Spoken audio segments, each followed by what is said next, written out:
Tuhan, biarlah pujian ini boleh menjadi doa setiap kami. Kami disempurnakan Tuhan selalu setiap hari. Terutama hari ini ketika kami memikirkan bagaimana kami menjadi warga negara yang baik sebagai anak-anak Tuhan. Biarlah kami boleh memiliki kekritisan, kami boleh memiliki keberanian, kami juga boleh memiliki ketaatan Tuhan. Ketika kami menjadi warga negara yang Tuhan tempatkan di Indonesia. Kami di Indonesia bukan dibuang, tetapi kami lahir di bangsa ini, di negara ini. Yang seharusnya Tuhan pakai kami menjadi berkat.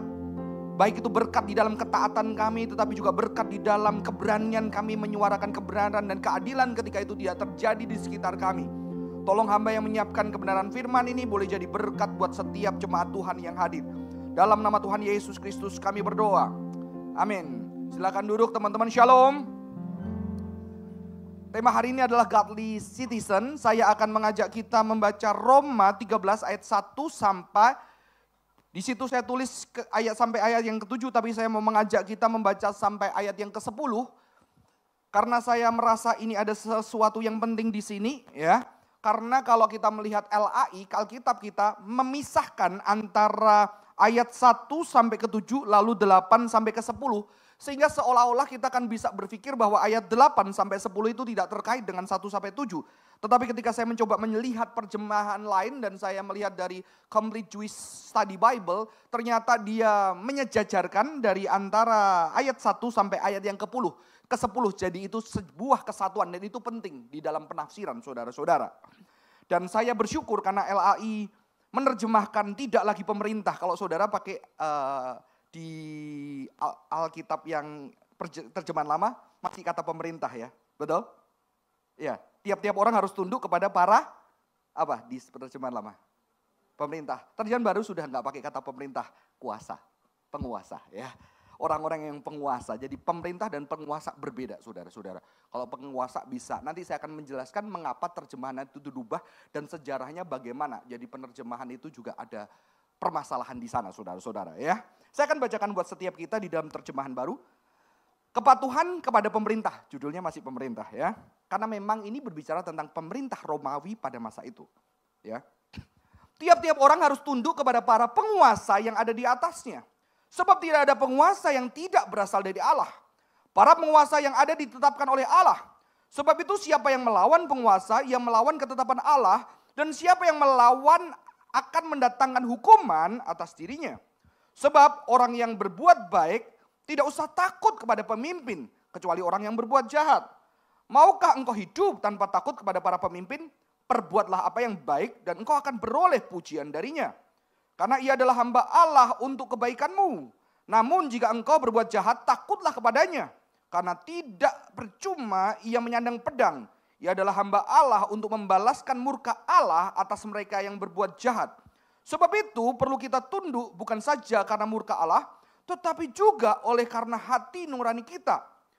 Itulah juga sebabnya kamu membayar pajak, karena mereka yang mengurus hal itu adalah pelayan-pelayan Allah. Bayarlah kepada semua orang apa yang wajib kamu bayar. Pajak kepada orang yang berhak menerima pajak, cukai kepada orang yang berhak menerima cukai, rasa takut kepada orang yang berhak menerima rasa takut, dan hormat kepada orang yang berhak menerima hormat. Janganlah kamu berhutang apa-apa kepada siapapun, kecuali kasih kepada satu sama lain. Sebab siapa saja yang mengasihi sesamanya manusia, ia sudah memenuhi hukum Taurat. Sebab perintah berikut, jangan berzina, jangan membunuh, jangan mencuri, jangan mengingini, dan perintah lainnya sudah tersimpul dalam firman ini. Kasihilah sesama manusia seperti dirimu sendiri. Kasih tidak berbuat jahat terhadap sesama manusia. Karena itu kasih adalah kegenapan hukum Taurat. Kalau kita baca langsung kita lihat ini menyatu, tidak terpisah saudara-saudara.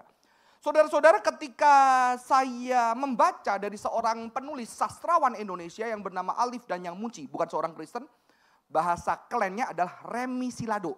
Dia almarhum, dia penulis banyak novel di Indonesia. Suatu hari dia diundang di dalam penerjemahan karena dia ahli sastra dan ahli bahasa Arab, bahasa apapun dia ahli saudara-saudara di dalam penerjemahan. Dan dia mengkritik bagian ini karena waktu itu yang mengundang LAI. Dan dia mengkritik karena terjemahan digunakan untuk kata exousia, LAI mengikuti tradisi penerjemahan dari Belanda menggunakan kata pemerintah. Ya, Mengapa ini penting? Kalau kita belajar yang namanya teori-teori postkolonialisme, jadi ternyata di dalam sebuah kolonialisme, agama sering digunakan untuk membangun narasi dan keyakinan supaya rakyat tunduk kepada pemerintah. Dan digunakan penerjemahan yang betul memang konteksnya pemerintah, tetapi puji Tuhan LAI mendengarkan berubah menjadi penguasa, saudara-saudara ya. Sehingga apa? Ali dan yang Munshi mengkritik karena sebetulnya penerjemahan ini akan berpihak awalnya kepada VOC. Karena waktu itu kekristenan menjadi satu agama penjajah karena menunggangi kapal-kapal penjajah. Dan akhirnya diterus untuk pemerintah selanjutnya. Maka didukung untuk bayar pajak, tunduk, tidak boleh lawan. Sehingga kekristenan bisa diatur saudara-saudara menjadi sebuah kesadaran. Dan ini berbeda ketika kita berbicara penguasa, walaupun nanti kita konteksnya pajak. Maka hari ini sebetulnya teori-teori kritik terhadap penerjemahan itu mulai juga didengarkan saudara-saudara. Dan inilah yang saya pelajari dan saya bersyukur.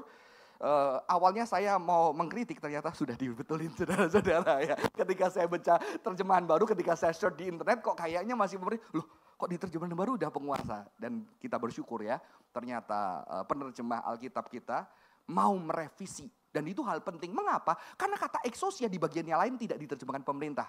Karena aneh kalau diterjemahkan perintah, saudara. Walaupun konteks bagian ini berbicara tentang pemerintah. Ya, tapi begitu ditundukkan pemerintah, ada kata tunduk, seperti tunduk dengan Tuhan, ayat ini mudah sekali di-abuse untuk membuat orang-orang Kristen tidak berani melakukan kritik dan meneriakkan keadilan di tengah ketidakadilan yang terjadi di negara kita. Betul? Nah, ini kita perlu pelajari ya.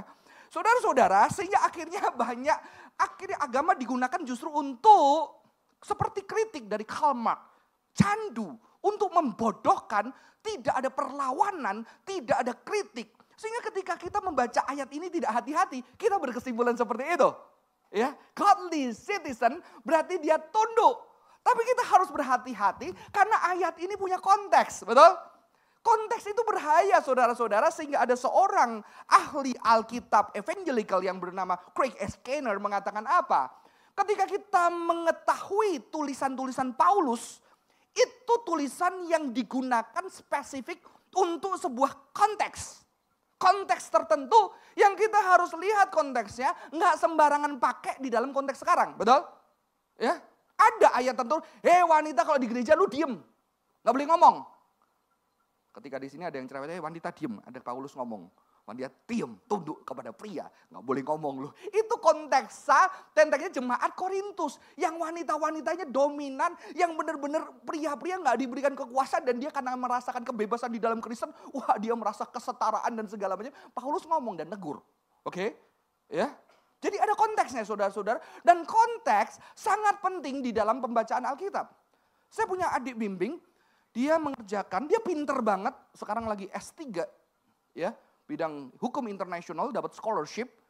Dan ternyata waktu dia lulus S1, saya minta dia. Jadi saya sudah hobi meminta orang tes kejiwaan dari dulu, konseling dari dulu. Karena saya merasakan baiknya, nggak harus lu nggak sehat, tapi ketika kau dikenal. Dan ketika dia mengerjakan satu tes yang namanya tes MMPI, biasanya di MMPI itu dilakukan pertanyaan bisa ditanya 4-5 kali, tapi tempatnya beda-beda. Sehingga dia bingung ketika jawab itu, dia lupa jawaban sebelumnya apa. Dan akhirnya dia sadar karena dia suka habis lulus dulu mengerjakan UNAS.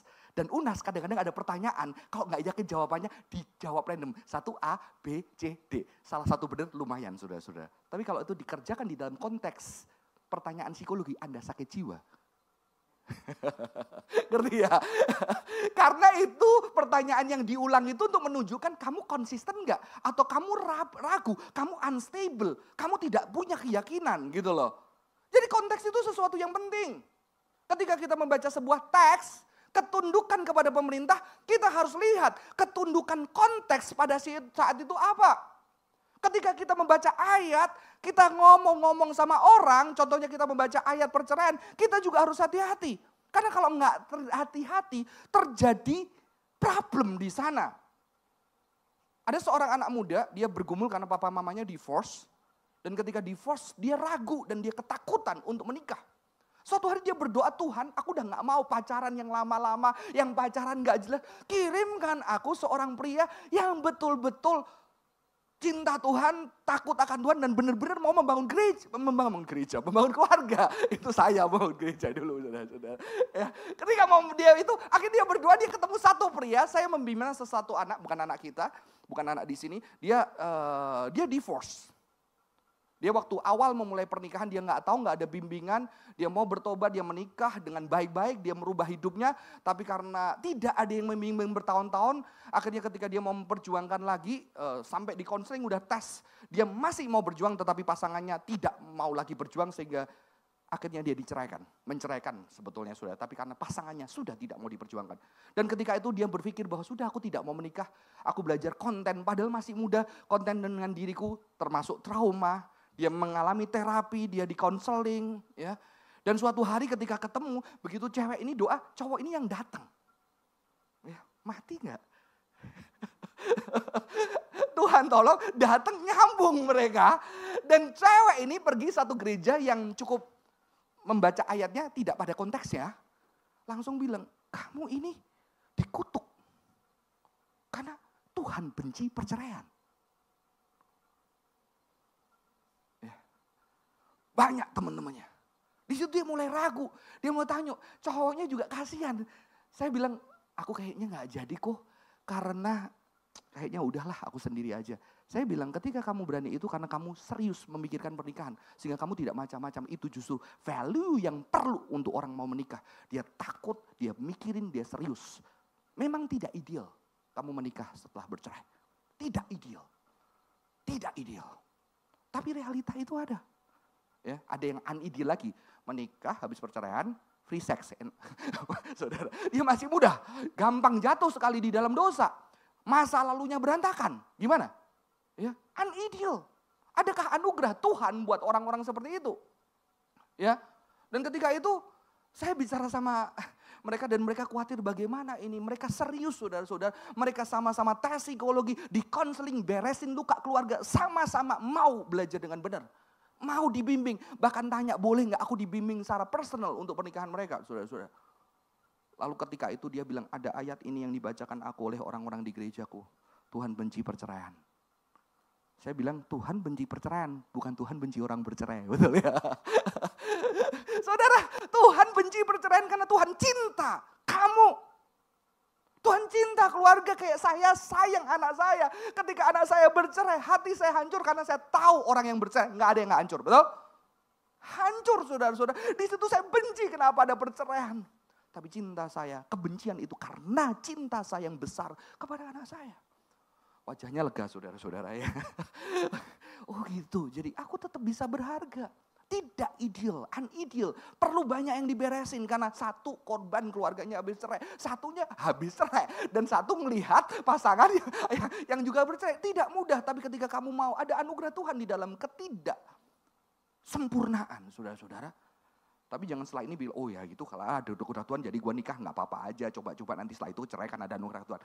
Itu nggak gitu cara mikirnya saudara-saudara ya. Jadi ketika ayat itu digunakan di dalam konteks salah pembacaan itu berbahaya. Kadang-kadang bisa violence terhadap orang lain. Maka kita berusaha fair terhadap ayat ini saudara-saudara. Dan ketika kita melihat ayat ini, sebetulnya background dari kitab ini adalah orang Yahudi itu diusir oleh dari Roma pada masa itu oleh Kaisar Claudius. Jadi ketika orang Yahudi dibuang, nggak boleh masuk Roma. Karena orang Yahudi itu punya mentalitas yang cinta keyahudian begitu kuat. Yang berani melawan. Karena di dalam sejarah mereka juga berhasil merdeka melalui Yudah Makabe. Mereka berhasil mengalahkan Romawi. Pernah saudara-saudara. Sehingga spirit itu pernah ada.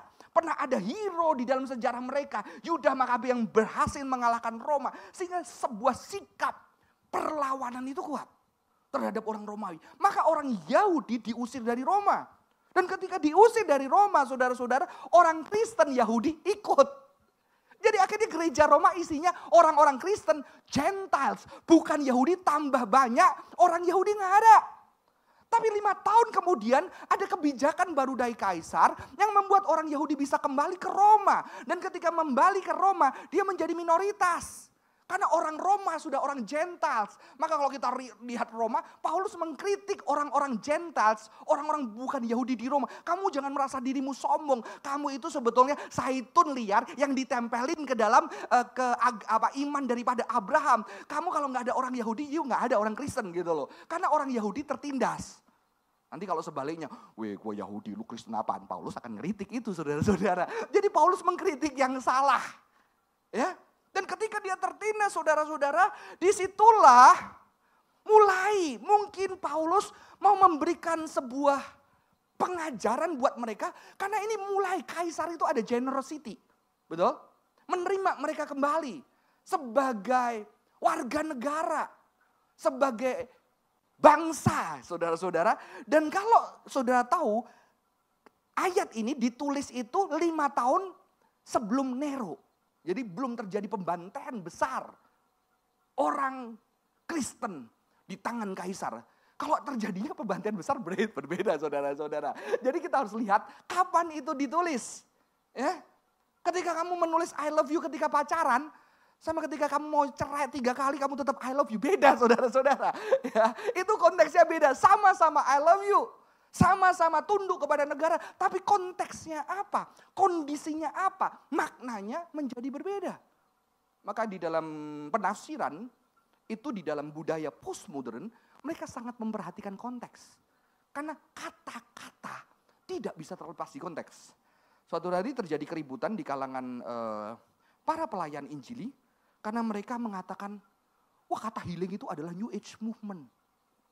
Karena New Age Movement percaya alam menyembuhkan, tubuh menyembuhkan, kita bisa menyembuhkan diri kita sendiri. Kata healing itu New Age Movement gitu ya. Wah, ini teolog yang hebat sih ya, mau lihat. Tapi ternyata ada seorang bapak yang ngomong kata healing itu adalah kata bahasa keren anak Jakarta yang lagi stres pengen lega dikit.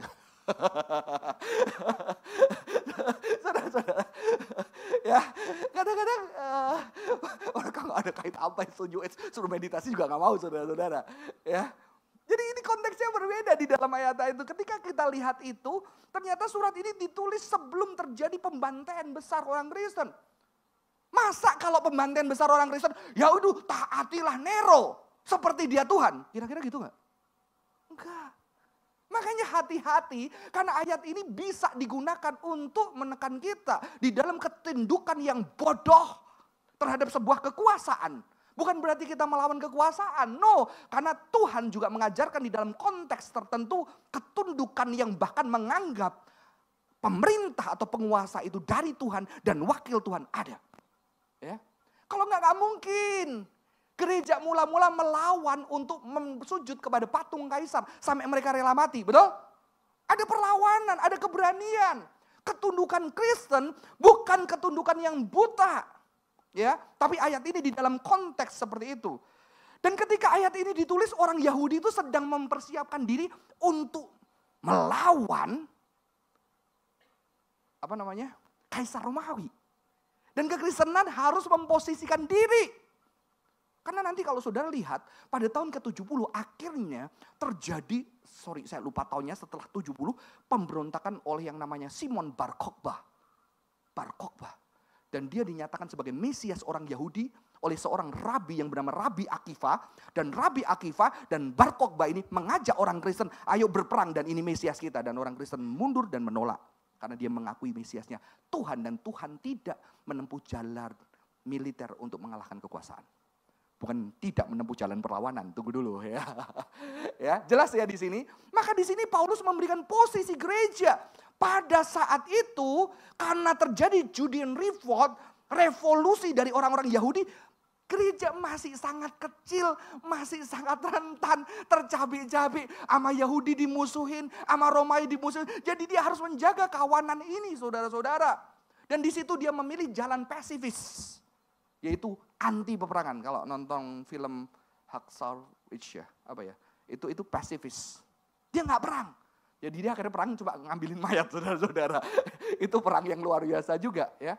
Pada saat itu Paulus menempuh jalan untuk gereja mula-mula sebelum kejadian Nero, sebelum pembantaian Nero untuk memilih jalan menunjukkan kasih kepada pemerintah termasuk pada orang Yahudi. Itu pilihan jalan gereja. Jadi bukan meneriakkan keadilan tapi menunjukkan kasih kepada setiap orang. Dimulai dari apa? Orang Yahudi, orang Yunani Kristen menunjukkan kasih kepada Yahudi. Maka kalau kita lihat baca Alkitab baik-baik, ketika Roh Kudus datang, Jew and Gentiles dipersatukan dalam kasih Kristus. Setelah Jew and Gentiles, Yahudi dan non-Yahudi baru keluar ke negara. Negara bisa melihat cinta, penerimaan, penghormatan daripada orang-orang Kristen. Ini misi daripada Paulus yang memilih jalan non-violence dan memilih jalan pasifis pada saat itu. Ya, setelah itu nggak tahu karena Paulus sudah meninggal ya. Setelah itu kita lihat gereja bagaimana posisinya saudara-saudara ya. Jadi sebagai orang Kristen kita nggak bisa berdasarkan satu konteks kita memutuskan saudara-saudara posisi. Apalagi kalau kita membaca konteks ini lebih dalam. Konteks ini sebetulnya ada sebuah dignity dan kehormatan dan perlawanan. Nanti saya akan ajak kita baca. Ya. Saudara-saudara, maka seorang penulis tadi Krenner mengatakan apa? Krenner mengatakan bahwa dulu Bonhoeffer seorang German theologian, dia seorang pasifis. Ketika belum terjadi Hitler berkuasa, dia seorang pasifis yang anti perang, nggak mau perang saudara-saudara.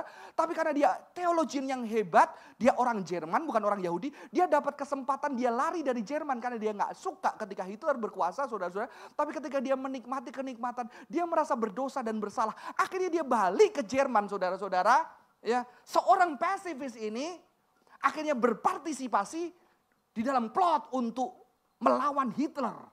Ya, karena dia melihat ini bahaya nih kalau nggak dilawan. Dan dia mengatakan kalau kamu lihat seseorang di sebelahmu nyetir mobil, ya, dan dia mau nabrak orang-orang yang nggak bersalah di pasar.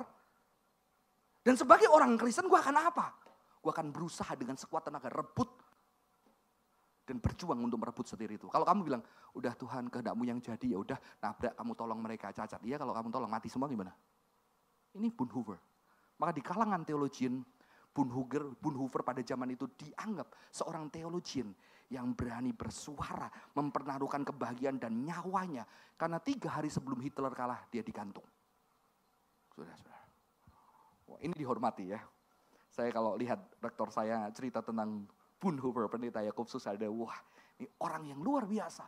Seorang teolog bukan Yahudi, tapi berani bersuara melawan kekuasaan. Sebagai informan yang akhirnya ketangkap dan mati. Tapi dia adalah seorang pasifis yang akhirnya memilih, aku memang perang. Makanya di dalam etika Kristen seru loh belajar. Nanti perang boleh atau nggak boleh. Boleh dalam dasar apa, bela diri boleh atau nggak boleh. Ya. Bagaimana ketika perang dengan yang lain. Perang itu seperti apa, itu ada etika ya. Kalau belajar teologi kita belajar gituan saudara-saudara. Itu juga seru saudara-saudara. Ya. Maka seorang ahli juga mengatakan yang bernama David Eidson, seorang Yahudi. Dia mengatakan apa? Ini bukan berarti bahwa kita harus mentaati hukum-hukum jahat dari totalitarianism. Ya. Enggak. Karena ada ayat kita harus mentaati Tuhan bukan manusia.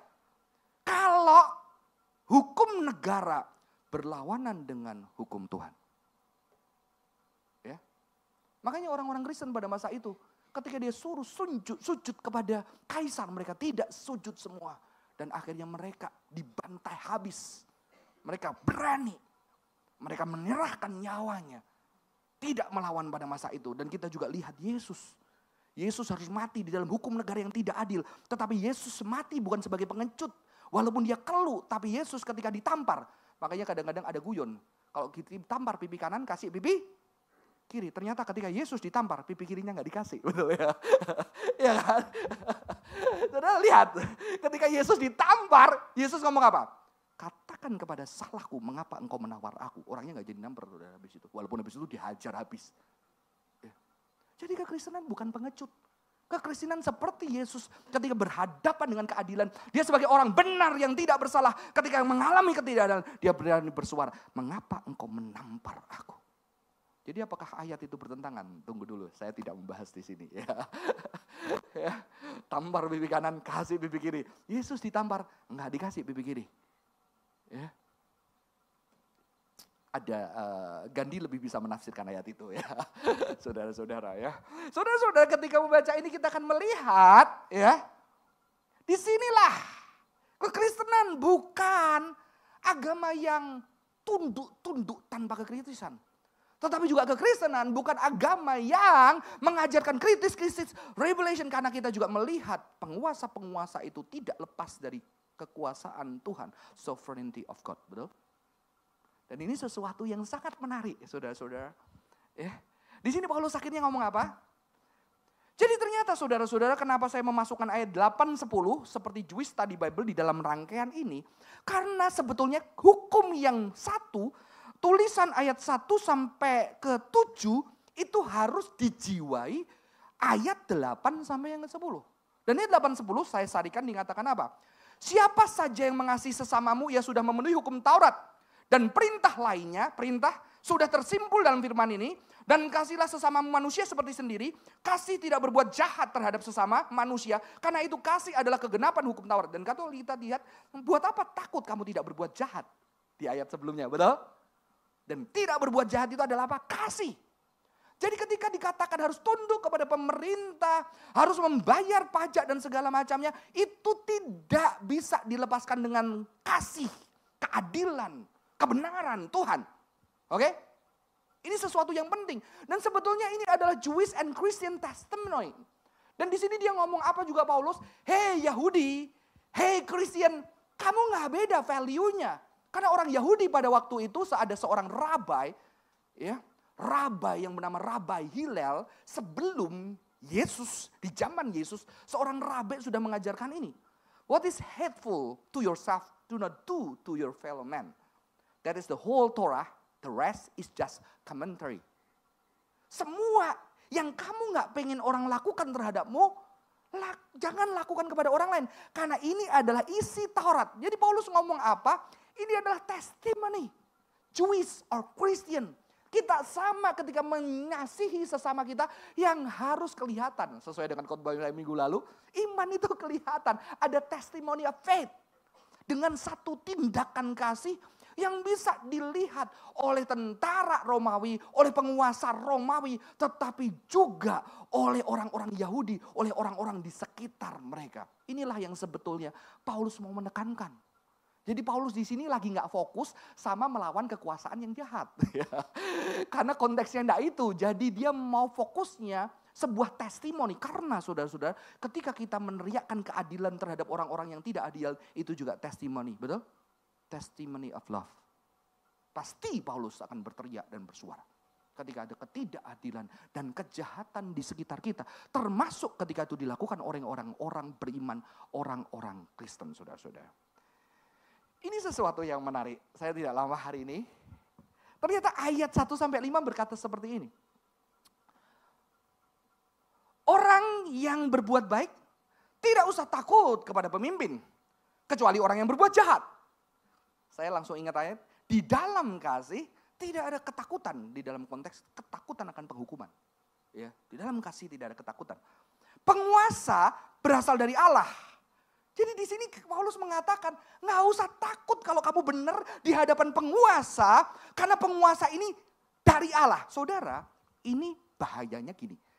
Saudara, ayat ini bisa disetir, oh penguasa dari Allah, aku dari Allah. Kok Johan ini hamba Tuhan loh, memimpin sing loh. Ayat, bukan pemerintah kan, penguasa asalnya dari Allah. Jadi kamu harus tunduk. Ayat ini mengatakan tunduk. Bahaya nggak? Hormati orang tuamu. Orang tuanya becek-becek kamu. Katain kau. Walaupun tetap menghormati. Ya. Tapi ayat ini bisa jadi abuse. Tapi saudara juga bisa membaca ayat ini. Penguasa dari Allah. Jadi di atas penguasa ini ada penguasa yang lebih besar. Yaitu yang kita percaya. Beda gak? Yang aku akan tunduk ketika penguasa yang sekarang meneriakkan hal yang tidak berhadapan dengan kuasa ini. Sekalipun aku mati, gue tahu siapa yang berkuasa. Yang gue ketika dia hanya bisa membunuh nyawa, dia bisa membunuh hidupku, tapi dia akan menghalangi penghakiman Tuhan yang dahsyat. Ini sebetulnya ayat keberanian yang dahsyat dari kekristenan. Ya, gak kepikir ya, keren banget ya. Jadi kamu gak perlu takut. Maka saya suka lagi orang-orang reform di Amerika membuat satu namanya, saya lupa, testimony of faith. saya lupa namanya saudara-saudara. Dan preamble-nya mengatakan gini ya. Di dalam dunia sekarang dipenuhi dengan orang yang memanfaatkan, melakukan ketidakadilan terhadap sesama, gini. Mereka berkuasa sehingga kita sulit hidup benar di zaman seperti ini. Tetapi dengan iman aku mengakui, judulnya Our World Belong to God. Walaupun penguasa-penguasa itu yang jahat berkuasa, our world belong to God. Karena suatu hari keadilan Tuhan akan datang menghadiri setiap orang-orang yang tidak adil terhadap sesamanya. Wah. Testimoni Our World Belong to God ini kumpulan dari penerus-penerus gerakan reform di Amerika bagi saya mengerti bagian ini. Jadi dikatakan apa? Penguasa hamba Allah. Yang harusnya bisa mendatangkan keadilan. Betul? Hamba Allah bisa sesat atau bisa nggak sesat. Jadi sebetulnya ayat ini tidak mendukung kekuasaan. Ayat ini memberikan mandat kalau Anda berkuasa di dalam negara, Anda harus sebagai wakil Allah yang menegakkan keadilan. Tetapi Anda hanya hamba Allah yang Tuhan akan meminta pertanggungjawaban kepada penguasa-penguasa. Maka Tuhan mengatakan berhati-hatilah kalau engkau guru, kalau engkau pemimpin. Karena akan ada penghakiman Tuhan yang harus kau pertanggungjawabkan di dalam hidupmu. Jadi saya melihat ayat ini adalah sebuah keberanian. Tapi juga di saat yang sama ketaatan. Atas pemerintah, tapi melampaui itu. Karena pemerintah harusnya adalah hamba Allah yang mendatangkan keadilan. Sekalipun kadang pemerintah tidak orang Kristen. Tetapi ketika pemerintah itu ada general revelation, ada hati nurani, ada freedom, ada rakyat yang bisa berteriak ketika mengalami ketidakadilan. Sehingga dia tetap harus menciptakan hukum adil. Walaupun dia mungkin tidak mendasarkan hukum itu berdasarkan Alkitab kita. Tapi saudara tahu hukum itu perlu ada. Karena apa? Karena kebebasan orang lain. Ya, nggak mungkin kan? Saya bebas di ruangan ini. Terus saya naik kursi, saya injek James, saya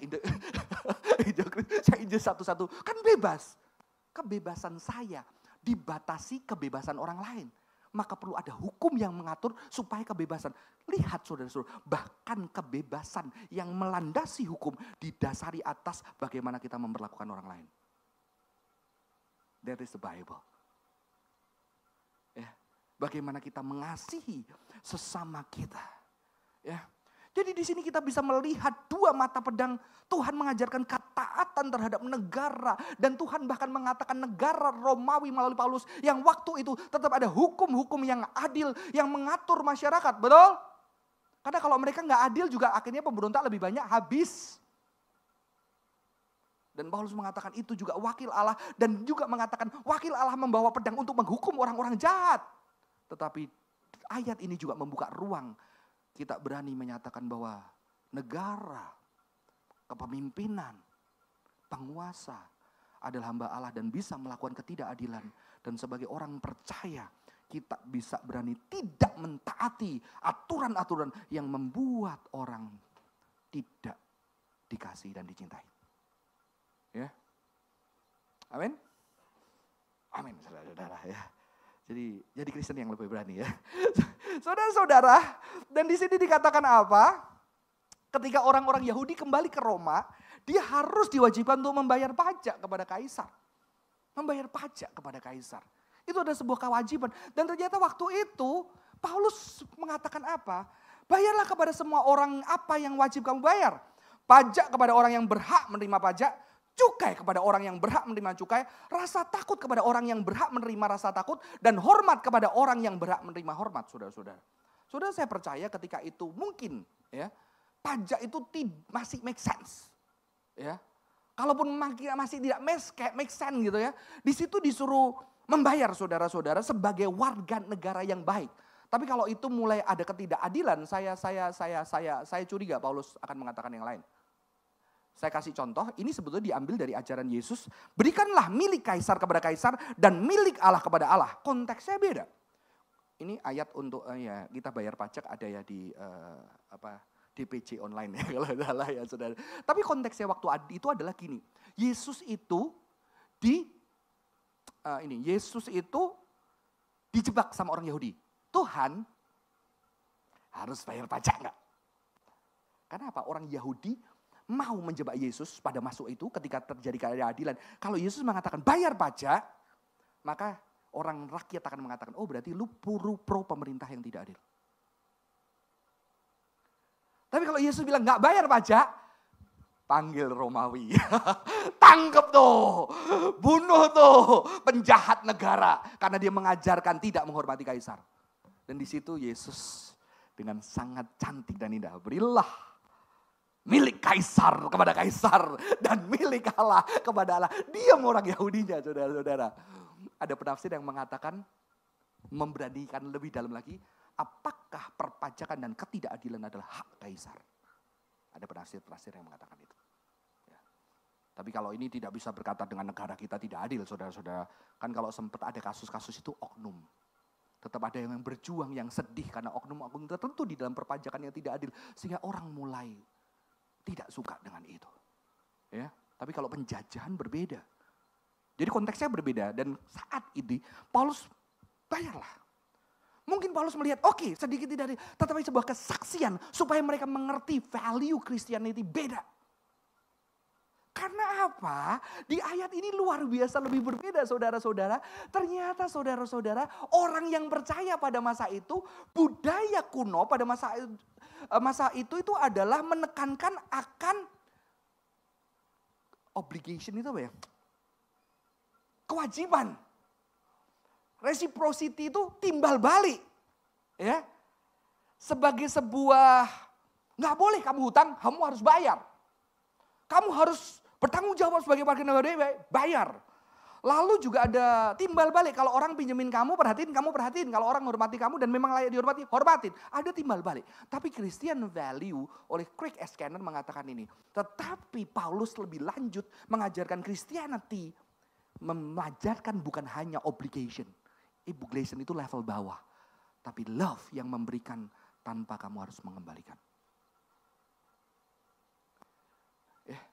Maka kalau Anda hari ini cuma menjadi orang Kristen yang membayarkan hak dari karyawan Anda, that's good. Tapi Christianity more than that. Hanya cuma kewajiban. Oh, pasaran made di dalam wilayahku adalah 600, kalau bisa gue diskon sedikit lah. Kan gue pinter ngomong. Tapi kalau kita memberikan hak dia yang segitu, that's good. But Christianity more than that. Bukan berarti engkau harus menggaji lebih. Tapi engkau harus memperlakukan dia kalau engkau gak bisa ngaji lebih. Perlakukan dia sebagai manusia sesamamu yang harus merasakan cinta Tuhan melalui hidupmu. Di dalam keadilan yang nyata di dalam hidupnya. Maka ketika saya mempunyai maid dulu, saya perlakukan dia sebagai sesama.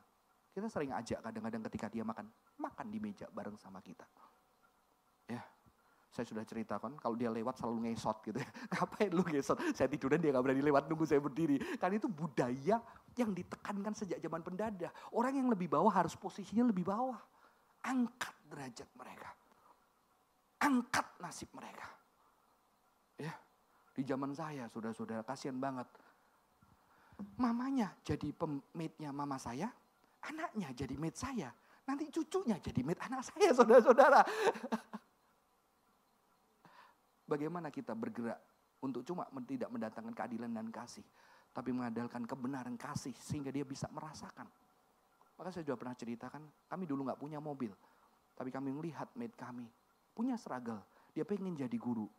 Saya sama Cimel berdoa untuk Tuhan berkati kami tiap bulan supaya kami bisa menguliahkan dia sehingga bisa jadi guru. Sayangnya tahun kedua dinikahin sama orang tuanya, saudara-saudara. Sejak itu kami juga kecewa, saudara-saudara ya. Karena kasihan sekali harus pergi dan karena akhirnya pupus harapan untuk menjadi guru, saudara-saudara. Ya, tidak cukup. Maka ketika ada Onesimus, ada ayat dia budak, diangkat makan bareng bersama gereja mula-mula. That is Christianity. Tidak hanya kewajiban. Maka kita harus belajar praktek setelah pulang ini. Ketika ada orang yang bekerja kita, sahabat kita, kewajiban kita ini. Bagaimana kita bisa, tidak hanya kewajiban kita melakukan sebagai atasan, sebagai bawahan. Dia, bos saya harus bertanggung jawab. Tapi saya tidak hanya bertanggung jawab. Bagaimana saya bisa menunjukkan dia bahwa saya mengasihi dia. Yaitu saya melakukan, bukan hanya tanggung jawab, tapi kasih di sana. Banyak orang bodoh. Ketika dia mengatakan, ya udah gue dibayar gini, gue kerjaan gini. Dia gak berani ambil lebih. take extra mile. Bahkan orang dunia udah tahu ketika kamu ambil take extra mile. Semua kemampuan, tanggung jawab yang kamu ambil tidak akan pernah lepas dari tubuhmu. Dan disitulah menjadikan kamu orang-orang yang kuat, berhasil, punya kecerdasan yang orang-orang gak kerjain.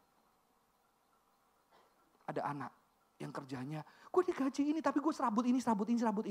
Saya bilang, kamu gak sadar setelah 1 tahun kamu punya kemampuan tidak hanya administration. Betul? Memang gajimu tidak seperti itu. Tapi lihat kemampuan. Setelah kamu itu, kamu gak sadar. Kamu punya confidence. Kamu bisa ngurusin ini, kamu udah 3 loh. Dan setelah itu terbuka untuk Tuhan bukakan kalau sudah waktunya. Tuhan bebaskanlah. Dan ketika orang berjumpa dengan kamu, dia akan tahu kemampuan yang ada di tubuhmu. Karena kamu melayani Tuhan, bukan melayani manusia. Kembali ayat itu juga bisa digunakan untuk violence. Karena banyak institusi Kristen memiksa orang terus pakai kata pelayanan. Lah itu kurang ajar. Sehingga banyak orang dengar kata pelayanan. Udah gak begitu indah. Tapi untuk violence ketika supaya tidak bisa bayar lebih baik. Ya. Itu bukan value dari Christianity, saudara-saudara. Jadi di bagian ini dikatakan bahwa apa? Paulus tidak mempercayai bahwa Kristen harus selalu setuju dengan government. Ya. Tetapi dia mau orang-orang Kristen menjadi sebuah model seorang warga negara yang baik. Bukan berarti dia tidak harus mendatangkan keadilan dan menginjili orang. Ya. Tetapi kita harus tahu bahwa audiens di situ berbeda dari demokrasi sekarang, saudara-saudara. Sekarang ada ruang banyak untuk kita berkarya, betul? Bahkan dulu saudara-saudara di zaman saya punya cita-cita yang bodoh. Kalau menurut orang tua saya, ketika saya lihat ada tentara, saya nonton film Rambo, saya bilang, saya pengen jadi tentara. Semua orang tetangga saya, keluarga saya yang sipit ketawa. Kenapa enggak waktu saya tentara mereka ketawa SD. Tentara setelah SMA saya baru sadar, itu mustahil zaman saya. Habis loh gitu kan. Tapi sekarang saudara-saudara mulai ada ruang terbuka. Dan celakanya jujur keresahan saya adalah ketika saya membaca buku-buku. Jarang buku-buku dari kelompok evangelical ataupun reform di Indonesia yang bersuara untuk sejarah bangsa ini, permasalahan sosial, permasalahan politik, jarang. Saya belajar violence terhadap suku ras keturunan Tionghoa. Sejak tahun ini, korban sekian. Dari seorang pastor Katolik yang bernama Sindunata. Dia menulis sebuah novel yang berjudul Putri Cina. Yang dia menjelaskan sejarah pembantaian di kota apa? Ras. Etika Jawa ditulis seorang pastor Katolik yang bernama Frans Magnus Suseno. Seorang Jerman yang sudah punya katsil datang ke Indonesia suka nonton wayang. Dan melepaskan kewarganegaraan Jerman. Jadi seorang penulis menulis sebuah buku Etika Jawa. Ya. Banyak orang Kristen itu suka ayat, berdoalah kesejahteraan ke kota di mana kamu dibuang. Itu orang Israel di Babilonia. Kita lahir di sini saudara-saudara. Kita bukan dibuang. Ya. Maka saya tertarik mempelajari ilmu-ilmu sosial, history, sastra. Ya, puji Tuhan ya. Di gereja kita juga ada kan dulu politician ya. Yang akhirnya bersuara, bisa kelihatan, orang bisa melihat ada orang Kristen yang melakukan keadilan, yang membangun kota ini. Dan dikenal dan dirindukan tidak hanya orang percaya. Saudara-saudara, kita harus terbuka untuk bagaimana bersumbang sih sebagai warga negara yang baik. Dan Sindunata mengatakan seperti ini. Ketika dulu orang Tionghoa itu di China, dia sangat kuat dengan filsafat politik, betul? Confucianism, art sangat luar biasa, betul? Tapi begitu masuk di Indonesia, semua disekap, lu cuma bisnis.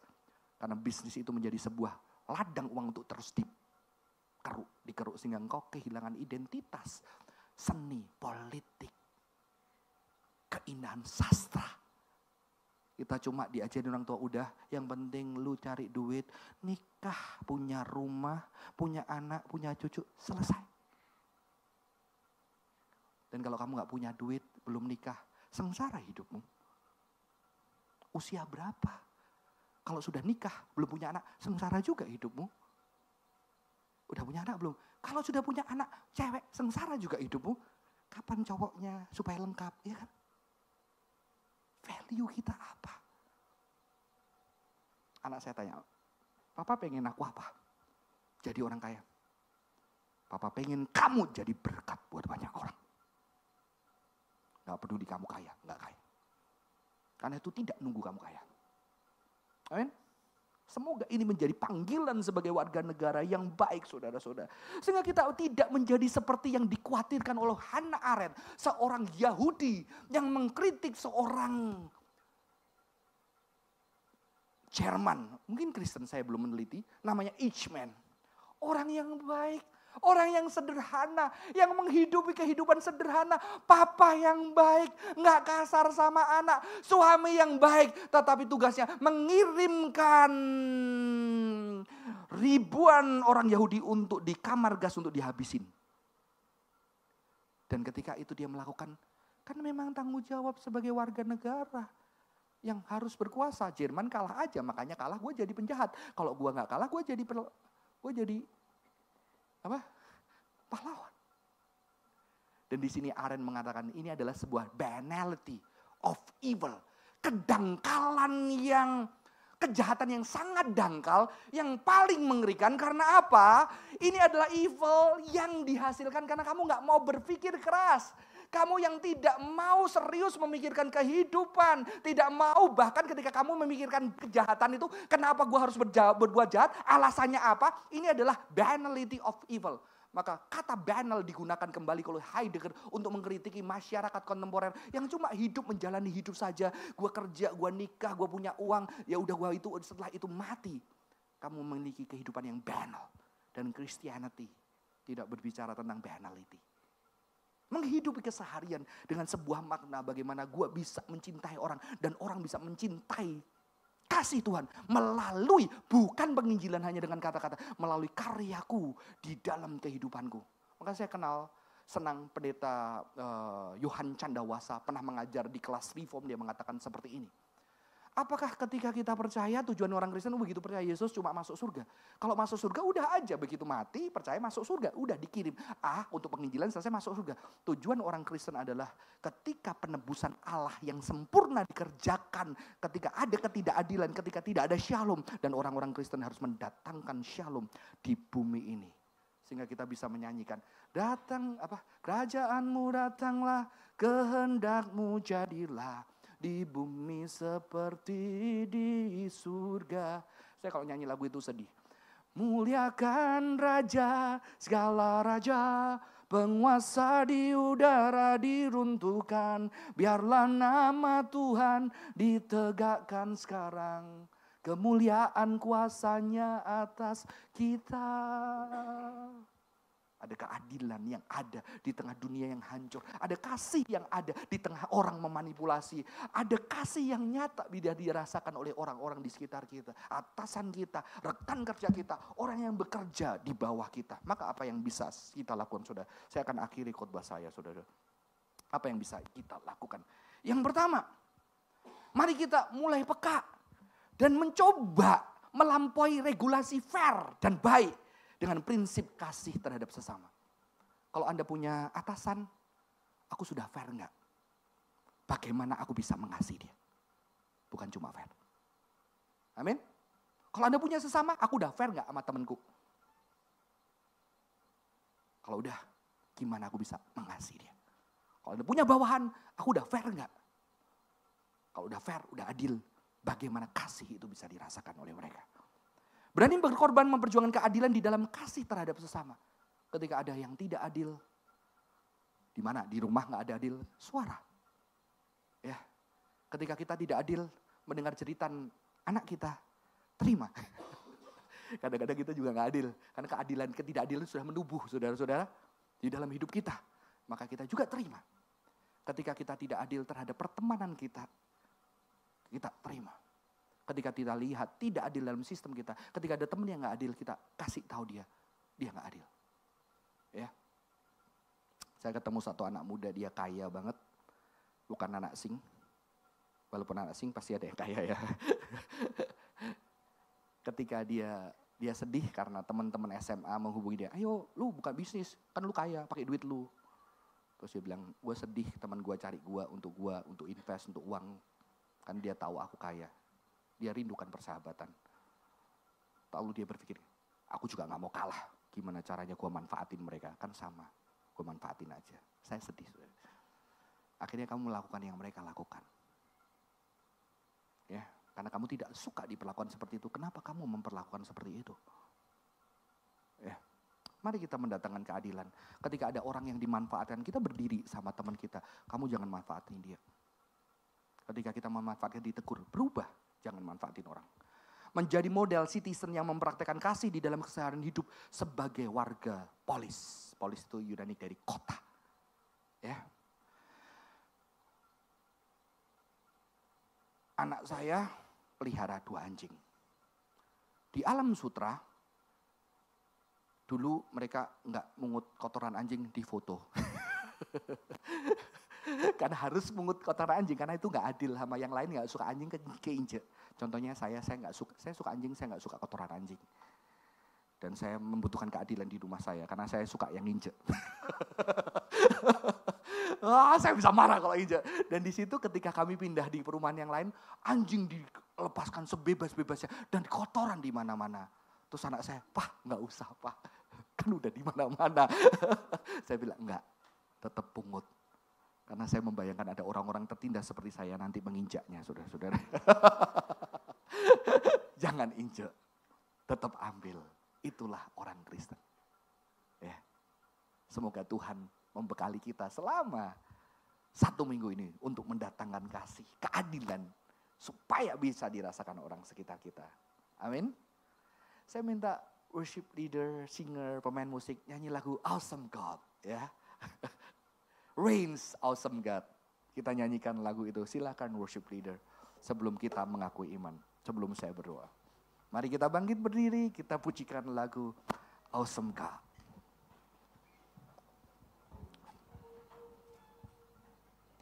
Biarlah awesome God ini menjadi kekuatan kita. Dia berkuasa dan kita adalah hamba-hambanya. Yang ternyata kita juga penguasa kan? Penguasa rumah, penguasa kamar, penguasa lingkungan kita. Bagaimana kita mendatangkan keadilan kita. Our God is awesome God. Our God is an awesome God. He reigns from heavens above. He reigns the power and love. Our God is an awesome. Our God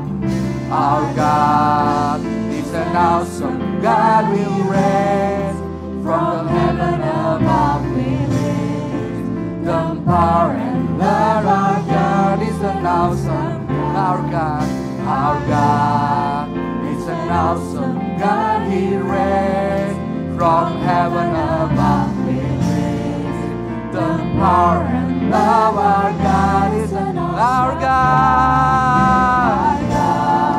is an awesome God. He reigns from heaven above. We reign the power and love. Our God is an awesome God. Our God is an awesome God. He reigns from heaven above. We reign the power and love. Our God is an awesome God. Kita nyanyikan lembut sambil berpikir. Tadi ada kata with wisdom, power, and love. Tapi our God di sana dan kita adalah image of God yang nanti seminggu ini akan pergi ke setiap tempat. Bagaimana orang merasakan wisdom kita, love kita, keberanian dan dignity kita mendatangkan kasih di bumi ini. Amin. Mari kita dengan lembut katakan, our God is a awesome God. Our God is an awesome God. He reigns from heaven above. He reigns the power and love. Our God is an awesome. Once more time, our God is an awesome God. He reigns from heaven above. He reigns the power and love. Our God is an awesome God. Mari kita berdoa. Tuhan, Kau Allah yang perkasa, penuh dengan kemuliaan, berani. Dan ketika engkau datang di dunia ini, berhadapan dengan penguasa-penguasa yang harusnya adalah hamba-Mu di dalam ketidakadilan, engkau tetap mengikuti segala hukum yang sesuai dengan firman-Mu. Dan ketika engkau dihukum dengan sebuah ketidakadilan, engkau berani bersuara dan engkau mati di tengah kekuasaan yang tidak adil. Tapi mereka tidak tahu mereka sedang mengakhiri penguasa alam semesta yang suatu hari datang lagi menghakimi bumi ini, membela orang-orang yang mengalami ketidakadilan, orang yang mengalami penindasan.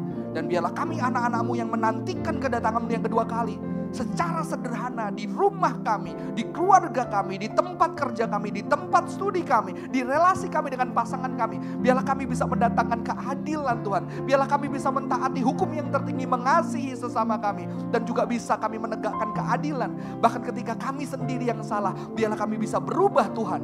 Dan kami bisa taat akan kebenaran firman. Biarlah kami bisa menjadi warga negara yang baik. Mungkin kami tidak terjun di dalam dunia politik, tetapi di dalam keseharian kami, tempat kerja kami, studi kami, dimanapun kami berada, bahkan hal sederhana tentang sampah-sampah kami bisa bertanggung jawab menjadi godly citizen, supaya orang melihat kehidupan kami sebagai anak-Mu, kehidupan yang berbeda. Berkati teman-teman dengan segala pergumulan mereka. Biarlah kami pulang 1 minggu boleh menjadi berkat buat teman-teman kami yang lain. Dalam nama Tuhan Yesus Kristus kami bersyukur dan berdoa. Amin. Tuhan Yesus memberkati, silakan.